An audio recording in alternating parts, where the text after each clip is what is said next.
আজ বৃহস্পতিবার। আজ ছিল পৌষ মাসের লক্ষ্মী পুজো। তোমরা হয়তো এতদিনে সবাই জানো যে বছরে 4বার আমি ধানের লক্ষ্মী পুজো করে থাকি এবং পৌষ মাসে আজকে তার পুজো। তো সকালবেলা উঠেই দেখো সব বাসন টাসন মেজে গোছগাছ করে নিয়েছি, তার সাথে ঘরটর সব ঝেড়ে ঝুড়ে পরিষ্কার করে নিয়েছি। হ্যালো বন্ধুরা, সিম্পল লাইফ উইথ শ্বেতার সাথে তোমাদের অনেক স্বাগত। আশা করি যে যেখানেই আছো খুব ভালো আছো।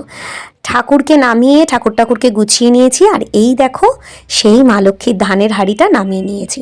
নিয়ম অনুযায়ী এই পৌষ মাসেই ঠাকুরকে সব জিনিস দিতে হয়, মানে যা যা চেঞ্জ করার থাকে, নতুন যদি কিছু দেওয়ার থাকে সব। আর এই ধানটা যেটা পুজো হয় সেই ধানটা আজকেই বদলাতে হয়।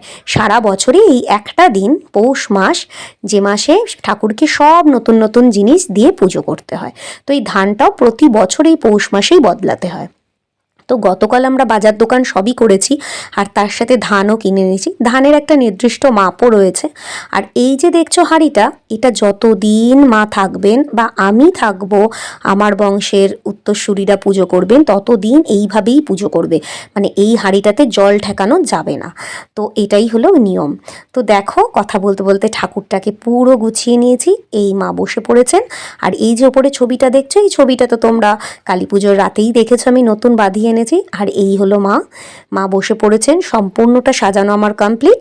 এবার যাব ফল টল কেটে অন্যান্য জিনিসগুলো গোছাতে। সকাল থেকেই শুরু হয়ে গেছে আজকে তোড়জোড়, সব কিছু কেটে গুছিয়ে টুছিয়ে একেবারে তৈরি হয়ে গেছি। আর পুজোটা আমিই করি। পুজো আমি ঠাকুরমশাইকে দিয়ে করাই না, যেদিন থেকে আমি দায়িত্ব পেয়েছি সেদিন থেকে পুজোটা আমি নিজের হাতেই করি। তিনি কি মন্ত্র বলে পুজো করেন আমি জানি না, কিন্তু আমি আমার নিজের ভক্তি দিয়ে মাকে ডাকি, আর তাতে মা হয়তো নিশ্চয়ই সাড়া দেন। তো যাই হোক, দেখো পুজোটা একেবারে করে নিয়েছি, আরতি টারতিও হয়ে গেছে। একেবারে শেষ মুহূর্তে তোমাদেরকে দেখাচ্ছি। এরপরে আর কি, এরপরে নিজেরা প্রসাদ খাবো, আর বাড়ির সবাইকে প্রসাদ দেব, আর আশেপাশের কয়েকটা ঘরে প্রসাদ দেব।